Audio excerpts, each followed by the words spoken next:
Good evening, I'm Rodney Dunigan. We're following a number of developing stories, including the latest on a deadly shooting on the east side of the city. So far, we know a family member discovered a man and a woman dead. At this hour, investigators are working to gather as much information as possible. Also tonight, a massive investment of new jobs right here in the state of Ohio. We're talking more than 20,000. The announcement coming from the U.S. Labor Secretary and the president of McDonald's. Hope you like your umbrella because it's going to be a necessary accessory for a little while. We'll show you how long some of this rain's going to last and help you plan ahead. Coming up. And it's a rivalry that continues to heat up. Hell Week is here, but before the showdown at Lord.com Field, the Black and Gold have one team standing in their way. Those stories and breaking news as it happens right now on Good Evening Columbus. Good Evening Columbus on WSYX starts now. And we do start tonight with two developing stories, two deadly shootings, one on the east side, the other in the past 90 minutes in Franklinton. The latest is right here in Franklinton on Princeton Avenue. Police telling us shots were fired just before 5:30. A victim was pronounced dead at Grant just an hour ago. The second shooting happening before 4 this afternoon on the east side. Two people are dead there. Isabel Hansen is at that scene. A former OSU wrestler is finding himself in big trouble with the law tonight after a prostitution sting by Columbus police. Detectives telling us that Kyle Snyder paid an undercover officer for a sex act after responding to a published ad. Snyder is a gold medal winner at the 2016 Olympics in Rio. He also won silver in Tokyo back in 2021. 16 other men were also charged. Snyder is set to be in court next Monday. Also developing tonight, the father charged with stabbing his son to death is being held in jail on a $2 million bail. This all happened Friday night in Blacklick on the Far East Side. According to court documents, Christopher Wilburn called 911 and told the operator that he stabbed his son. Arresting documents say he confessed again when detectives arrived. Police have not released a motive.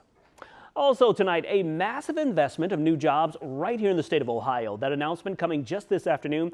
The U.S. Labor Secretary, along with the president of McDonald's, outlining the details. A big focus will be on creating competitive salaries that keep up with the cost of living.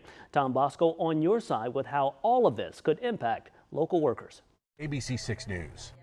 Happening right now, the Columbus City Council is considering a plan that will give a lifeline to people facing eviction. They're talking about funding legal aid as a way of leveling the playing field. Kirsten Lindquist is on WSYX tonight from City Hall. We're watching what happens at the City Council meeting, and we'll let you know exactly what happens tonight at 10 and 11. Also tonight at 10, more than 25 years after a mother of four vanished from the streets of Columbus, her family still looking for answers to bring her home. Reba McCoy was last seen in South Columbus in March of 1999, leaving to buy beer for a house party. She got into a van with a man and has not been seen since. Years later, her daughter now pushing to learn exactly what happened. She also wants to know why Columbus police closed the case without telling her. We were told that the case was open and nobody even called us to tell us it was closed. Turns out detectives got a tip about her and closed the file without any kind of follow-up. Now the family is going to the state to level up and find out exactly what happened to this Southside mother. Her story tonight at 10, right after America's Most Wanted on Fox 28. All right, turning back to the forecast now. Chief Meteorologist Marshall McPeak tracking things for us. Marshall, after a beautiful weekend, the start to the work week, not so much. Not great. All right, thank you, sir. Still to come tonight, President Trump signing an order for lower prescription costs. Straight ahead, why we don't know which drugs are going on sale just yet. Plus, there are more national championships still to be had for OSU. Kellyanne Stitt's walking 18 with the women's golf team. Coming up. All right, speaking of getting healthier, the Columbus Crew are trying to get more kids to play soccer. They're making it easy by building a mini pitch for soccer fields for the kids. Now, Good Day's Cameron Fontana was out at North Linden Elementary for the unveiling this morning. The Crew tell us they just want everyone to be able to enjoy the beautiful game. We know that there are some barriers to play, so we're meeting the kids where they're at, providing safe spaces for them to play and enjoy this beautiful game. And so that's what we're doing. So it's available not just for these students, but for the entire community. And last week, the Columbus Crew announced the launch of the Soccer in Schools program. It's focused on providing a youth soccer model for physical education teachers that prioritizes soccer at schools as a physical priority. The unveiling coming at the start of the season's first Hell is Real week when the Crew play their biggest rival, Cincinnati. Now it's happening Saturday night at Lower.com Field. Let's take a look at this matchup between these two teams. They've played 16 matches in Major League Soccer and the U.S. Open Cup. The Black and Gold have the most wins and are dominant in the goal scoring, 28-16. Both teams right now are at the top of the Eastern Conference. The Ohio State women's golf team is heading out west this week in hopes of achieving a first in program history, winning a national title, and the Buckeyes are trusting in their youth to make it happen. Kellyanne Stitz has the full story. Happening right now at 6, the Columbus City Attorney has filed a lawsuit against a Franklinton nonprofit. He wants a judge to declare the Sanctuary Night a public nuisance. That lawsuit includes dozens of examples of illegal activities happening at the drop-in center. It's for women at risk of sexual exploitation. Isabel Hansen has been investigating this issue for months now. Isabel, what exactly did you discover? Rodney. I've seen people with guns. I just don't feel safe. We want to make sure that folks feel safe coming to the Short North any time of day.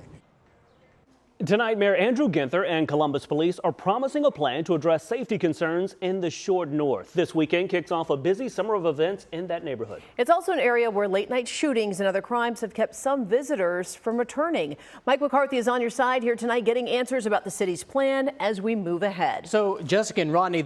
A response from the city of Columbus tonight into our ongoing investigation into Franklin County Juvenile Court. On your side, investigator Lisa Rontola continues to dig into the actions taken for a teen with a history of violence who was allowed back on the streets by the court system. Lisa, the mayor says this never should have happened.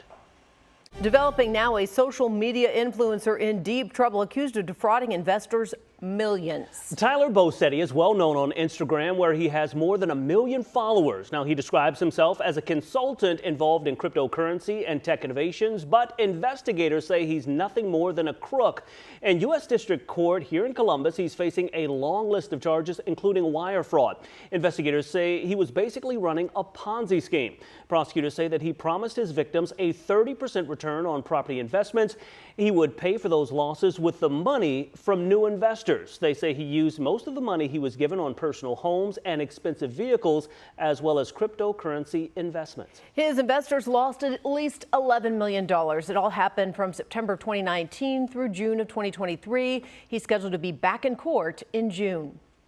Coming up, we're on your side investigating a senior apartment complex spreading disease. Residents say the units are making them sick and management is simply leaving them in the dark. They're still moving people in weekly. Some of these people have said that they didn't know anything about this. So they're moving in unbeknownst to knowing that there is Legionnaires in the water. After the break, we're digging into records of the latest testing.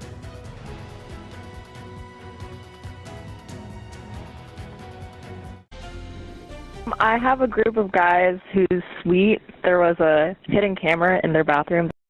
Continuing coverage tonight on a voyeurism investigation at Ohio State. We told you last week here on ABC6 that OSU police confirmed 2 reports of hidden cameras found inside Morrill Tower, which is a residence hall. And now we're getting to listen to the calls that led to that investigation. Tom Bosco on your side with what we've discovered. Shown anyone. It was terrible. I had never been to the hospital prior to that.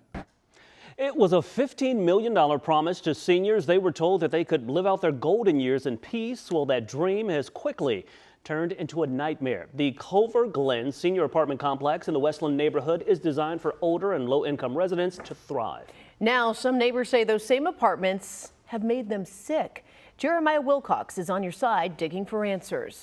A former Franklin County jail deputy has agreed to a plea deal in connection to a federal civil rights case. 27-year-old Matthew Carey was charged with setting an inmate up to be beaten by other inmates. Prosecutors say Carey told inmates the victim was locked up for sex crimes involving a child. He was then beaten, suffering a broken neck along with a number of cuts and bruises. We're working to find out the terms of that deal. Also tonight, 5 Columbus police officers have been cleared in connection with the deadly shooting of a man from Milwaukee. Now, this all happened last year during the Republican National Convention. The Milwaukee DA indicating the officers made the right move because they were trying to protect another life. He's got a knife. Yes, he does. Hey! Hey! Hey! Stop! Drop the knife! Knife! Drop your knife! Drop the knife! Please! Drop your knife! Drop! Drop the knife now! Drop it now!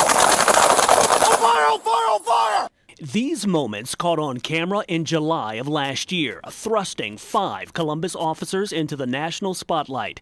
The group in Milwaukee for the Republican National Convention, part of a bike patrol unit assisting local police with security. He's got a knife.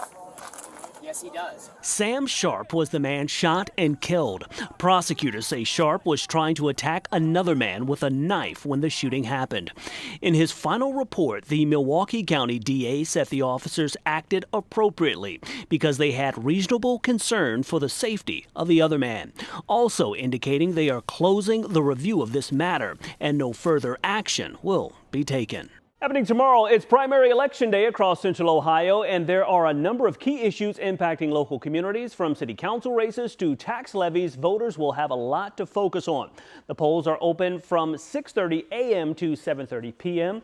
Now, here are the highlights for you. Marysville schools are looking to pass a levy, and the district says a failure would result in major cuts. Columbus voters will weigh in on who they want to take the council's District 7 seat, and the Delaware County Library District is asking voters to approve an additional tax, plus all voters will see issue 2 on the ballot. Now, the statewide measure seeks to renew Ohio's bond program, which helps to build public infrastructure like bridges and water treatment plants. Now, you may have heard about this money could have been possibly used to build the new Brown Stadium. State leaders say these bonds would never be used for that purpose. There is a group of elementary students in Lewis Center who are making waves in the game of chess. They certainly are. Sports director Dave Holmes had a chance to play with them, but it turns out Dave, he's more of a checkers guy. It is crunch time at the Vatican as the Catholic Church works to finish preps ahead of the conclave. The secretive selection process to pick a new pope is set to start Wednesday. ABC's Inez de la Cuetera has the latest from Rome.